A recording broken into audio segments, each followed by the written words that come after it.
Hey everybody, this is Jeanette from Boricua Sewing and Crafts. In this video, what I am going to do is I'm going to be showing you how you can use your SE1900 to sew a button on a piece of fabric.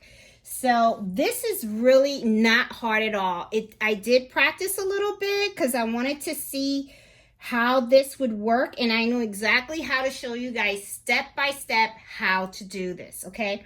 Now let's start with setting up your machine. Okay, so you're gonna need to change your foot. Okay, you're gonna need to change your foot. You're also gonna change the settings, and you're also going to have to change the setting of your dog feet. And the way you do that is if you go to the back of your machine, if you go and you put your hand and you put it right here, you're gonna feel like a little lever, and the lever is going to be on your left. Now what you want to do is you want to move that to the right. So we're going to put your hand here, you're going to move the lever to the right, and what that's going to do is it's going to prevent these dog feet from, you know, they're gonna move, but they're not gonna go up, because you don't want it to go up, because if it does go up, it's gonna move your fabric, and you want the button to stay there so that way it doesn't move. So now that you've moved your, you have positioned your dog feet not to go up, what you're going to do now is we're going to look at your foot. But you know what? Instead of doing that, let's move over to this side and let's set this baby up on this side, okay? We're going to do the foot last because the foot has a little bit of figgling that we got to be doing, okay? I know I said the wrong word, but that's okay. So anyway, when you go over to your screen, I want you to hit the arrow going back, and you're going to be at the main screen where it has all the stitches. Now, one of the things that you're going to do is you're going to look at section number 4. And when you click on section number 4, you're going to see there's the first thing that shows up is 1 out of 3. You want to go to the third one. So we're going to scroll all the way forward to the third one, and you're going to look at section stitch number 14.4. Now let's click on this. As soon as you click that, it's going to tell you right away what is the foot that you need to use. And let me move this a little closer because I just noticed that you guys don't have a very good angle. Let me bring the tripod just a little bit down, and there you go. Okay, so as I said, let's start this over so that way you guys know. I'm going to the main menu. Just so you know, you go to the main menu, you're going to click number 4. When you click number 4, you have 1 of 3. You want to go to the third one, okay? So we're going to move forward to the third one. Now you're at 3 of 3. You're going to select stitch 4-14. Once you highlight this, it's going to tell you exactly what is the foot that you should have on the machine, and it's the letter M. So far you have set your dog feet not to go up, and you've also set it on the computer to let the machine know that you are going to sew a button, okay? So now let me move you back out. Okay, and I have a piece of fabric, and I got a button. I have a button with 2 holes, okay? And I'm going to show you how to do it. Now, what we're going to do is we're going to change our feet. So I'm going to take out my regular foot, okay? I'm going to put it in the case. And what I'm going to do is I'm going to get the M foot. Now, this is what the M foot looks like, okay? All right? And I also just want to show it to you also, sorry, in this angle as well, because this is important, okay? You're going to notice that this has something that goes down a little bit. This is where you're going to slide your button in. So you're going to take the button and you're going to slide it inside here. Now I'm going to do a little close up because I want you guys to really see this. You don't put it all the way in, okay? You don't do it like this.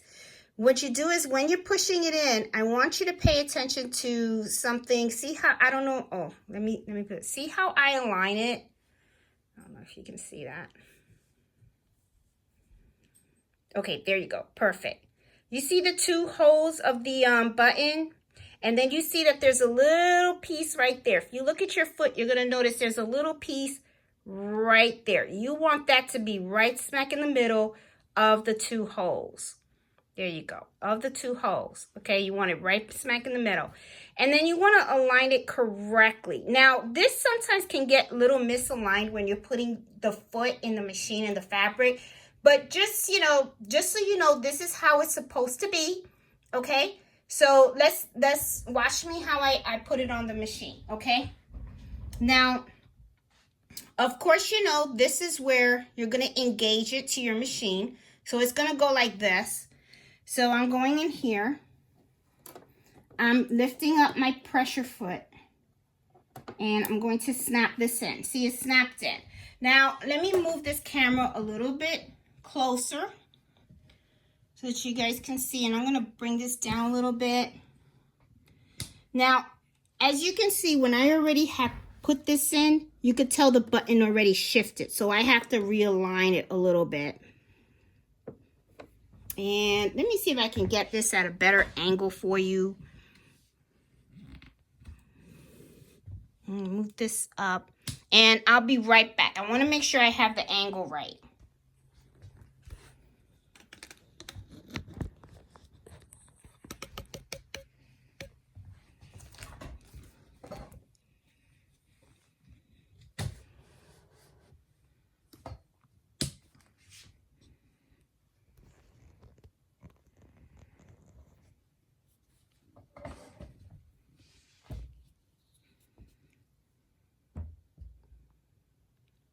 All right, guys, looks like I had to hold this so that you can see the angle that I have it in.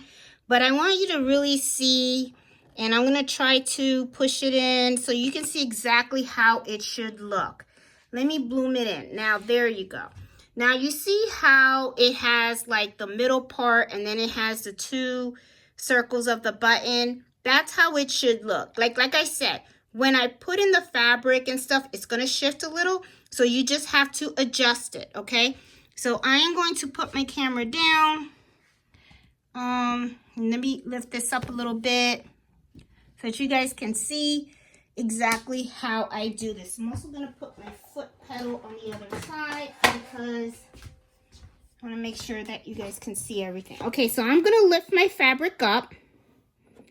Okay, now this is something that I recommend that you do. You want to make sure that your button is aligned correctly, because if you don't, what can happen is the needle is going to hit the button. And if it hits the button, you're going to break your needle. Let me move this up.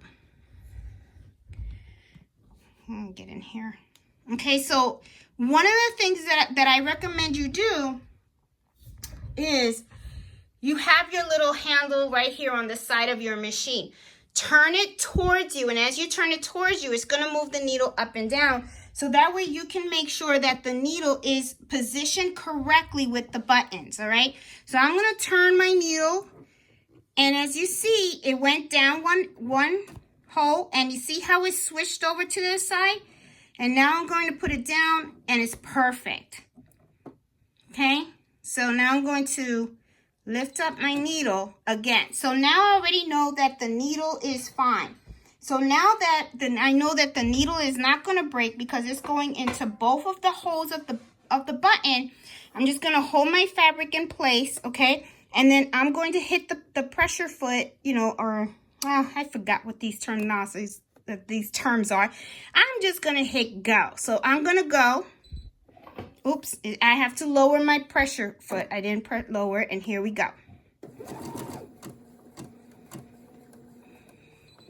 Okay, and I don't think it did that. Oh, it didn't because it's saying that I have to rethread. Somehow I lost the thread of my needle. So let me rethread my machine.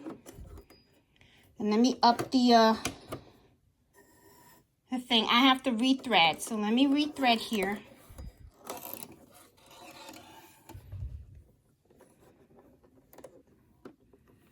Now, I have to be honest, sewing the buttonholes is not exactly something that I seem to like.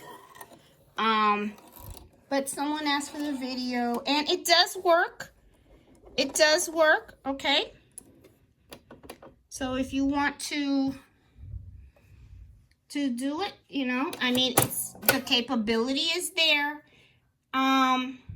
Will I be using this? I don't know. You never know. Sometimes you'll use it, sometimes you don't think you're going to use something and then you do. You never know. Okay, so I'm going to hit the foot again so that it can go. Oh. Put my pressure foot down. Here we go.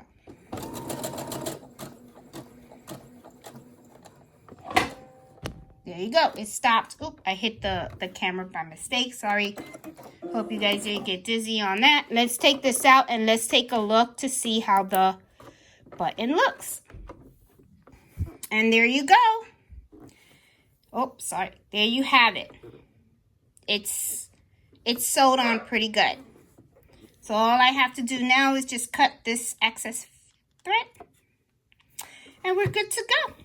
So another handy feature of the Brother SE1900. I mean, shoot, we paid over $1,000 for this machine, so you might as well use all the features that come with it, right? So anyway, hope you guys like this video. Give it a thumbs up. If you're new to my channel, please subscribe. I like to do a lot of embroidery and sewing videos, and I also like to do a lot of lives. I go live every Friday. So, hope you guys like this video. Give me a thumbs up and happy sewing and embroidering. Bye.